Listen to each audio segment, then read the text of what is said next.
अगर तुम शंका में ही डूबे रहते हो तो तुम्हारे रिश्ते की लंका बहुत जल्द जलने वाली है। जो व्यवहार आपको दूसरों से पसंद ना हो वैसा व्यवहार आप दूसरों के साथ भी ना करें। आप ही अपना मित्र, आप ही अपना शत्रु हैं, क्योंकि स्वयं का पतन और उद्धार दोनों आप निर्धारित करते हैं। याद रखना, अगर बुरे लोग सिर्फ समझाने से समझ जाते तो बांसुरी बजाने वाला कभी महाभारत नहीं होने देता। गीता में कहा गया है, जो इंसान किसी की कमी को पूरा करता है वो सही अर्थों में महान होता है। गीता के अनुसार जिंदगी में हम कितने सही हैं और कितने गलत हैं यह केवल दो लोग जानते हैं, एक परमात्मा और दूसरी हमारी अंतरात्मा। जब तक शरीर है तब तक कमजोरियां तो होती रहेगी, इसलिए कमजोरियों की चिंता छोड़ो और जो सही कर्म है उस पर अपना ध्यान लगाओ। किसी का अच्छा ना कर सको तो बुरा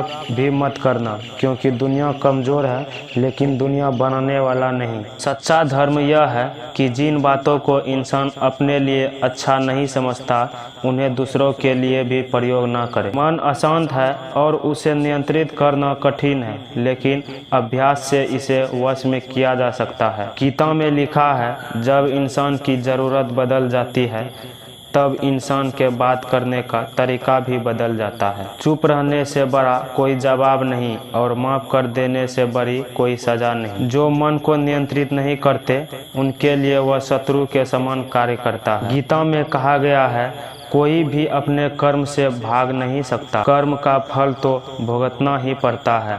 मनुष्य अपने विश्वास से निर्मित होता है, जैसा वह विश्वास करता है वैसा वह बन जाता है। जब इंसान अपने काम में आनंद खोज लेते हैं तब वह पूर्णता प्राप्त कर लेते हैं। माफ़ करना और शांत रहना सीखिए, ऐसी ताकत बन जाएंगे कि पहाड़ भी रास्ते दे देंगे। इतिहास कहता है कि कल सुख था, विज्ञान कहता है कि कल सुख होगा, लेकिन धर्म कहता है कि अगर मन सच्चा और दिल अच्छा हो तो रोज सुख होगा। ज़्यादा खुश होने पर और ज़्यादा दुखी होने पर निर्णय नहीं लेना चाहिए, क्योंकि यह दोनों परिस्थितियां आपको सही निर्णय नहीं लेने देती है। जो होने वाला है वह होकर ही रहता है और जो नहीं होने वाला है वह कभी नहीं होता है। ऐसा निश्चय जिनकी बुद्धि में होता है उन्हें चिंता कभी नहीं सताती है। जिस मनुष्य के पास सब्र की ताकत है उस मनुष्य की ताकत का कोई मुकाबला नहीं कर सकता। इंसान हमेशा अपने भाग्य को कोसता है,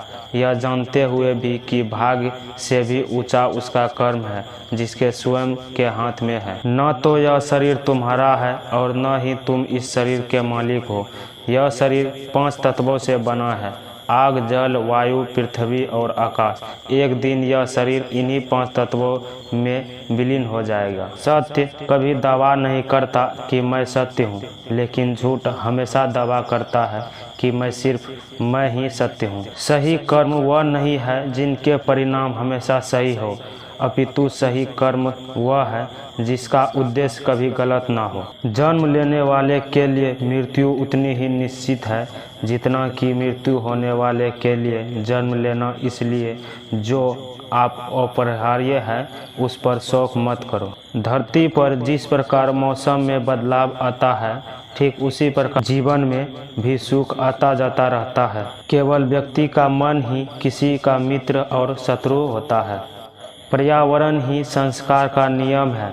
एक पल में हम करोड़ों के मालिक हो जाते हैं और दूसरे पल में हमें लगता है कि हमारे पास कुछ भी नहीं है। वह व्यक्ति जो अपनी मृत्यु के समय मुझे याद करते हैं, वह अपना शरीर त्यागता है, वह मेरे धाम को प्राप्त होता है और इसमें कोई संशय नहीं है। मानव कल्याण ही भगवान गीता का उद्देश्य है, इसलिए मनुष्य को अपने कर्तव्यों का पालन करते समय मानव कल्याण का प्राथमिकता देनी चाहिए। जो मन को नियंत्रित नहीं करते उनके लिए वह शत्रु के समान कार्य करता है। हे अर्जुन, हम दोनों ने कई जन्म लिए हैं, मुझे याद है लेकिन तुम्हें याद नहीं है। जो दान बिना सत्कार के कुपात्र को दिया जाता है वह तपस दान कहलाता है। जो चीज़ें हमारे दायरे से बाहर हो उसमें समय गंवाना मूर्खता ही होगी। जिस तरह प्रकाश की ज्योति अंधेरे में चमकती है, ठीक उसी प्रकार सत्य की भी चमकता है, इसलिए हमेशा सत्य की राह पर चलिए। हे अर्जुन, केवल भाग्यशाली योद्धा ही ऐसा युद्ध लड़ने का अवसर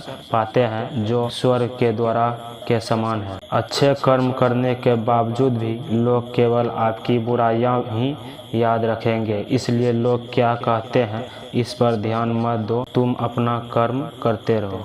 मैं मिलूंगा आपसे अगले वीडियो में जो आपके जीवन में सकारात्मक ऊर्जा को भर दे और आपको दिखाए एक सही दिशा।